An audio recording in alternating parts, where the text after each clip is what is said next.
अस्सलाम वालेकुम student, my name is Sarfaraz Ahmed and मैं आपको आज सेकेंड ईयर बायोलॉजी का फर्स्ट लेक्चर दूंगा।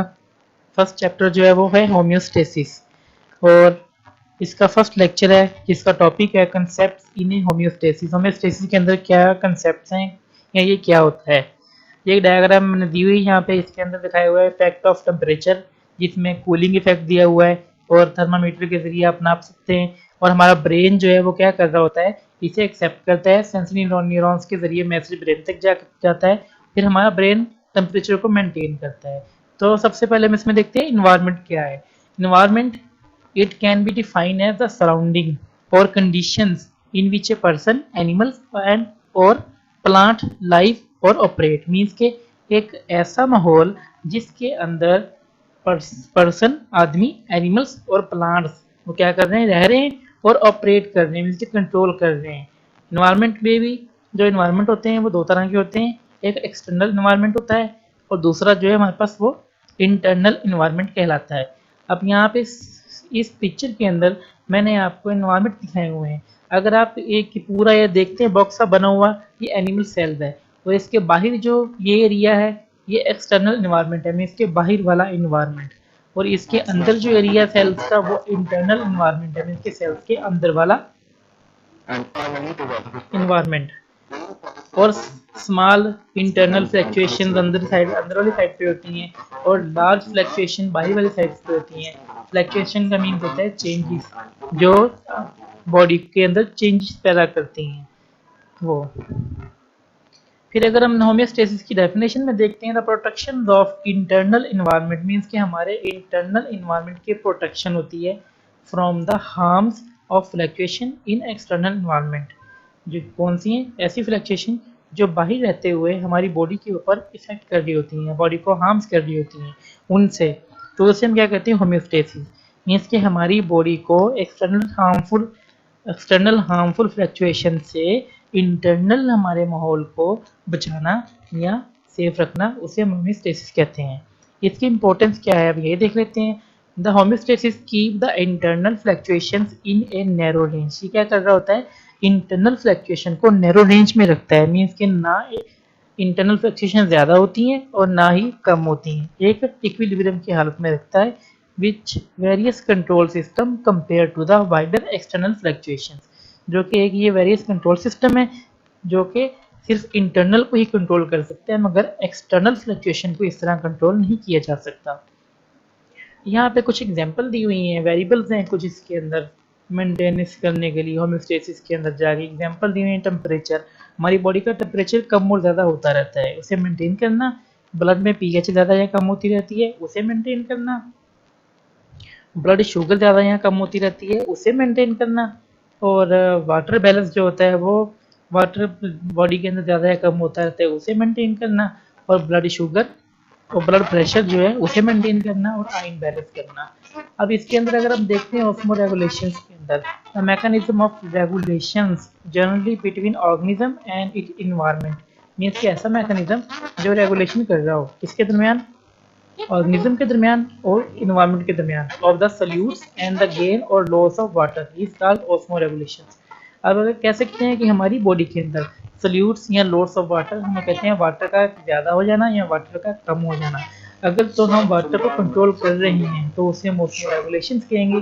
तो वाटर के अंदर साल्ट होते हैं, उसकी कंसंट्रेशन भी इसमें कंट्रोल की जाती है, मीन्स के वाटर ज़्यादा ना हो, वाटर कम ना हो, और जो इसके अंदर साल्ट्स आते हैं वो ज़्यादा ना हो और कम ना हो, इसे हम ऑस्मो रेगुलेशन कहते हैं।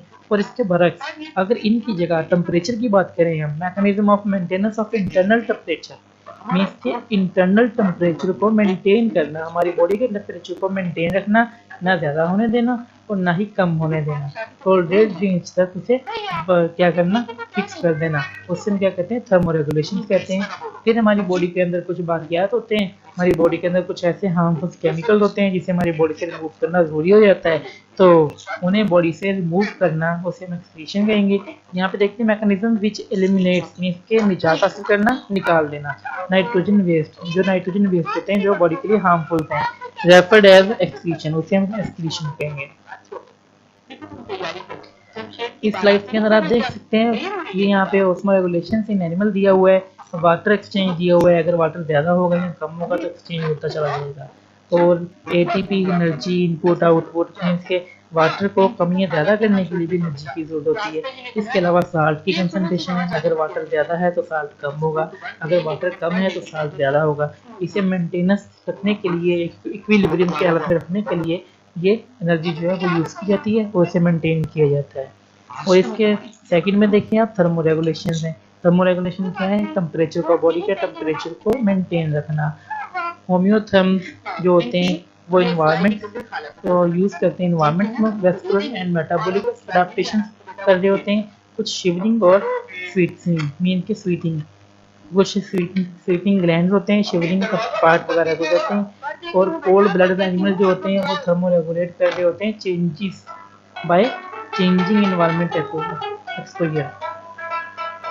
फिर कंट्रोल सिस्टम हमारे पास आ जाता है। फिजिकल कंट्रोल सिस्टम है जो हमारी बॉडी के अंदर फिक्स है। वो क्या कर रहा होता है कि हर तरह की चेंजेस को एक्सेप्ट करता है, देखता है कि कैसी चेंजेस हैं।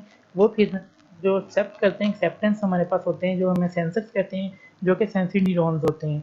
वो क्या कर रहे होते हैं, अगर टेम्परेचर थोड़ा सा भी कम या ज़्यादा होता है तो वो सेंस करके उसे कंट्रोल सेंटर तक भेज देते हैं। कंट्रोल सेंटर क्या है? हमारा ब्रेन है। ब्रेन क्या काम करता है? ये एज ए थर्मोस्टेट काम करता है। अब सेंसर जो है वो थर्मामीटर काम कर रहे होते हैं एज ए थर्मोस्टेट क्या, और कंट्रोल सिस्टम क्या कर रहा होता है? थर्मोस्टेट काम करता है। और जब टेम्परेचर ज़्यादा होता है तो ये क्या कर रहा होता है? मैसेज फॉरवर्ड करता है टेम्परेचर को कम किया जा सके। और ये टेम्परेचर जो है हमारी बॉडी का अगर कम होता है तो ये मैसेज फॉरवर्ड करता है इफेक्टर्स को कि बॉडी का टेम्परेचर जो है उसको ज़्यादा किया जा सकते हैं। और इसे हम क्या कहते हैं? नेगेटिव फीडबैक मैकेनिज्म भी कहते हैं। इस पिक्चर के अंदर सारा यही बताया हुआ है। स्टिमुलस क्या है? चेंज जो बाहर से आ रही है, जो वेरिएबल है। और रिसेप्टर कौन सा? हमारे पास सेंसरी न्यूरॉन्स है, वो रिसेप्टर्स हैं, चेंज को डिटेक्ट कर रहे होते हैं। फिर input information send along afferent pathway to control centre, means कि ये एफरेंट पाथवे से कंट्रोल सिस्टम तक, कंट्रोल सेंटर तक लेके जाया जाता है। कंट्रोल सेंटर कौन सा होता है? हमारा ब्रेन, स्पाइनल कॉर्ड और ब्रेन। फिर उसके बाद वहाँ से एक मैसेज जारी होता है इफेक्टर्स को, output information send to along efferent pathway to effector, means कि इफरेंट पाथवे के जरिए इफेक्टर को पहुंचाया जाता है। फिर वो रिस्पॉन्स देते हैं। Response of factor feedback to reduce the effect of stimulus, means के स्टिमुलस के इफेक्ट को कम करने के लिए ये क्या कर रहे होते हैं? वर्क कर रहे होते हैं। And return variable to homeostasis level, वो क्या कर रहे होते हैं? इसे दोबारा से बैलेंस में ले आते हैं ताकि बॉडी को किसी किस्म का नुकसान ना हो। फिर आगे मेरे पास है balance of water and solutes in the body. It may be diluted solutions compare to the cells concentration. अगर सेल्स कंसंट्रेशन के कंपेयर जो सॉल्यूशन है वो डाइल्यूटेड है, मीन्स कि उसमें सोल्यूट बहुत ही कम है सॉल्यूशन के अंदर, तो उसे हम डाइल्यूट कहेंगे। थस इसे डेजिग्नेटेड एज हाइपोटोनिक इन्वायरमेंट, इसे हम हाइपोटोनिक इन्वायरमेंट भी कहते हैं। और दूसरे लफ्जों में अगर आप देखा जाए तो ऐसा इन्वायरमेंट जिसमें साल्ट की कंसंट्रेशन बहुत कम हो और वाटर की कंसंट्रेशन बहुत ज़्यादा हो, उसे हम हाइपोटोनिक कंडीशन भी कहते हैं।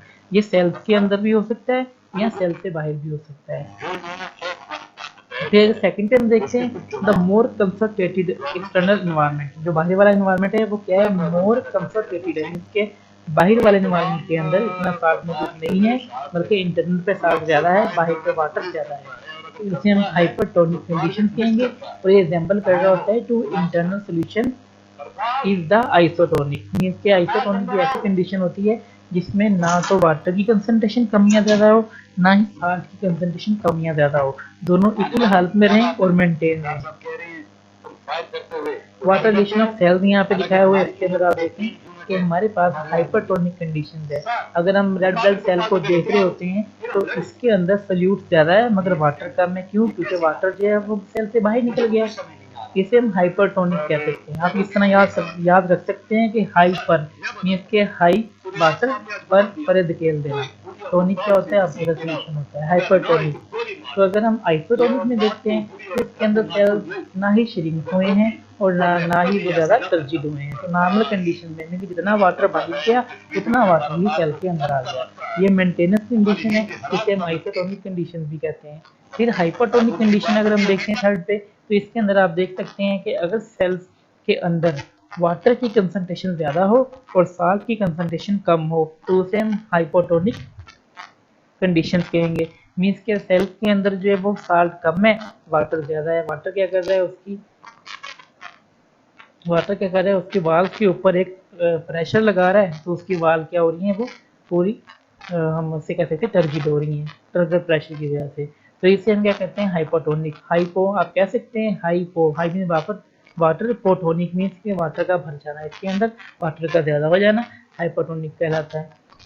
फिर अगर हम इसकी सेकंड डायग्राम नीचे देखते हैं, उसमें देखें एक सेल्स को एक वाटर के अंदर प्लेस कर दिया गया है, और क्योंकि सेल्स को एक हम उसे कह सकते हैं कि ऐसे वाटर के अंदर प्लेस किया गया है जिस वाटर में साल्ट की कंसंट्रेशन ज़्यादा थी और वाटर की कंसंट्रेशन जो थी वो कम थी।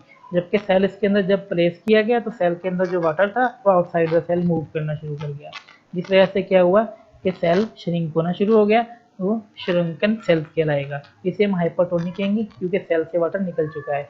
अब ये नॉर्मल कंडीशन है, मीन कि जितना वाटर अंदर है उतना वाटर बाहर है, जितना साल्ट अंदर है उतना साल्ट बाहर है, इसे हम आइसोटोनिक कंडीशन कहेंगे। और आगे हमारे पास जो है थर्ड पे टर्जिट। अगर सेल्स को ऐसे सोल्यूशन में रख दें जिसके अंदर वाटर की कंसंट्रेशन ज़्यादा है, साल्ट की कम है, और जो हमारे पास सेल है उसके अंदर भी वाटर की कंसंट्रेशन कम है मगर साल्ट की ज़्यादा है, तो क्या होगा, आउटसाइड से वाटर सेल के अंदर इंटर होना शुरू हो जाएगा, तो फिर क्या होगा, सेल टर्जिट हो जाएगा। इसे हम हाइपोटोनिक कंडीशंस कहेंगे। ये 3 डायग्राम मैंने दोबारा फिर यहाँ पे लगाई हुई है आपको समझाने के लिए। ये कौन सी कंडीशन है, ये हमारे पास आ जाती है हाइपरटोनिक कंडीशंस, और ये आइसोटोनिक कंडीशंस, और ये हाइपोटोनिक कंडीशंस। यहाँ पे सेल फुली टर्जिड है, यहाँ पे सेल नॉर्मल है, और यहाँ पे सेल श्रिंक है। फिर ऑस्मोरेगुलेशन इन प्लांट्स हम आते हैं। इसके अंदर हम 3 किस्म के प्लांट्स पाए जाते हैं, हाइड्रोफाइट्स, मेसोफाइट्स, जीरोफाइट्स। और हाइड्रोफाइट्स ऐसे प्लांट्स होते हैं जो वाटर लविंग कहलाते हैं, मीन्स के वाटर में रहना पसंद करते हैं। और मेसोफाइट्स ऐसे प्लांट्स होते हैं जो हमारा मॉडरेट टेम्परेचर में रहना पसंद करते हैं, मीन्स के ये टेरेस्ट्रियल इन्वायरमेंट में रहना पसंद करते हैं, जैसे कि हमारा एरिया है। और जीरोफाइट्स ऐसे प्लांट्स हैं जो कि डेजर्ट एरिया में रहना पसंद करते हैं, मीन्स के ऐसा एरिया जहाँ पे वाटर की कंसंट्रेशन बहुत ही कम हो और टेम्परेचर ज़्यादा हो। अगर हम हाइड्रोफाइट्स की बात करें तो इसके स्टोमेटा जो होते हैं वो एक्सटेंसिव होते हैं और प्रेजेंट होते हैं, ये बहुत ज़्यादा होते हैं। और इसका जो हम कहते हैं कि सरफेस एरिया लीफ का जो लार्ज होता है ताकि वाटर की ट्रांसपरेशन ज़्यादा की जा सके। क्यों, क्योंकि वाटर ज़मीन से क्योंकि प्लांट जो है वो ज़मीन से वाटर को ऑब्जॉर्ब कर रहा है, क्योंकि वो हाइड्रोफाइट्स हैं, पानी में रह रहे हैं, तो जाहिर है वो उनके स्टोमेटा भी ज़्यादा होंगे, उन्हें ज़रूरत पड़ेगी ताकि ट्रांसपरेशन ज़्यादा की जा सके। इसकी एग्जांपल है वाटर लिली का प्लांट, जो कि ज़्यादातर वाटर के ऊपर पाया जाता है। इसकी रूट जो होती हैं वो नीचे बॉटम तक फैली हुई होती हैं या लटक रही होती हैं, वहाँ से वाटर को एब्जॉर्ब करता है, एब्जॉर्ब करके वाटर को ये क्या करता है, वहाँ से स्टोमेटा तक लेके जाता है, फिर स्टोमेटा से उसकी क्या की जाती है, ट्रांसपरेशन कर दी जाती है। हम मेसोफाइट्स आ जाते हैं सेकंड पे, जो हमारा मॉडरेट टेम्परेचर में रहते हैं, मीन्स के इसके अंदर ब्रासिका, जो कि हमारे पास ये सरसों वगैरह और मैंगो वगैरह ये आम प्लांट्स पाए जाते हैं। और स्टोमेटा जो होते हैं kept open to promote, stomata इसके ओपन कर दिए जाते हैं प्रमोशंस करने के लिए ताकि ट्रांसपरेशन को प्रमोट किया जा सके। और while restricted to supply of water, ठीक है कि कहते हैं उसे रोक दिया जाता है according to the supply of water. अगर वाटर ज़्यादा हो गया तो स्टोमेटा ओपन हो जाएंगे, अगर वाटर कम हो गया तो स्टोमेटा ओपन नहीं होते बल्कि स्टोमेटा क्लोज कर दिए जाते हैं ताकि वाटर की कंसंट्रेशन मेंटेन की जा सके और ज़्यादा वाटर जो है वो ट्रांसपरेशन ना किया जा सके। Stomata are close. एग्जाम्पल इसकी आ जाती है ब्रासिका, मैंगो, ब्रासिका कंपेस्ट्रस इसमें ले सकते हैं, ब्रासिका ओलिवेशिया ले सकते हैं। ब्रासिका कंपेस्ट्रस जो है ये सरसों है, ब्रासिका ओलिवेशिया जो है ये हमारे पास ये हम जो इस्तेमाल करते हैं गोभी है, ये वो है। और ब्रासिका रापा जो है वो शलजम है, वो ले सकते हैं। ठीक, यहाँ पे हमारे पास मैंगो है, मैंगो का साइंटिफिक नेम जो है वो मैंगी फेरा इंडिका है।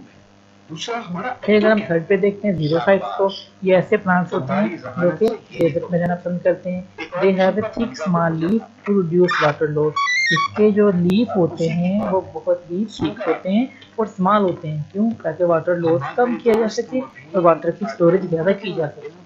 कि थिक वैक्सी क्यूटिकल प्रेजेंट होती है, इसके ऊपर एक क्यूटिकल वैक्स की लेयर प्रेजेंट होती है जो ट्रांसपेरेशन को कम करने में हेल्प करती है और वेपोरेशन को कम करने में हेल्प करती है।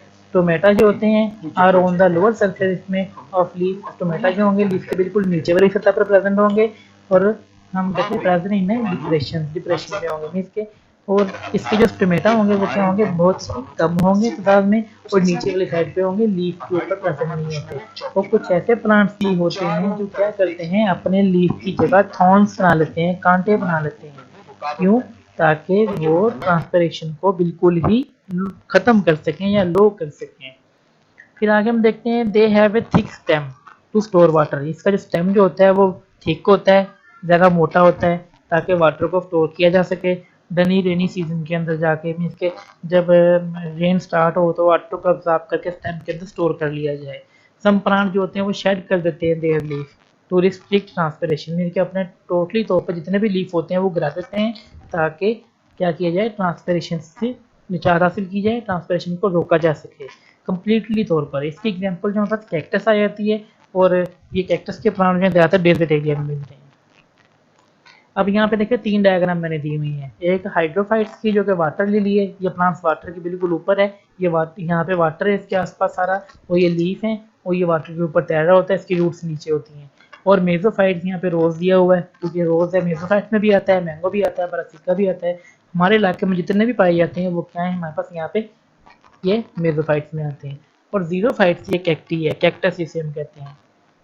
ये क्या कर रहा है प्लांट, ये ऐसी कंडीशन में रहना पसंद करता है जहाँ पे वाटर की कंसंट्रेशन बहुत ही कम होती है। तो यहाँ तक स्टूडेंट अगर आपका कोई सवाल हो तो आप मुझसे व्हाट्सएप पर रब्ता कर सकते हैं, जो मैंने यहाँ पर नंबर भी दिया हुआ है, तो आप इजीली मुझसे कांटेक्ट कर सकते हैं और किसी भी वक्त कर सकते हैं। तो अल्लाह हाफिज़ स्टूडेंट, ये हमारा आज का लेक्चर था।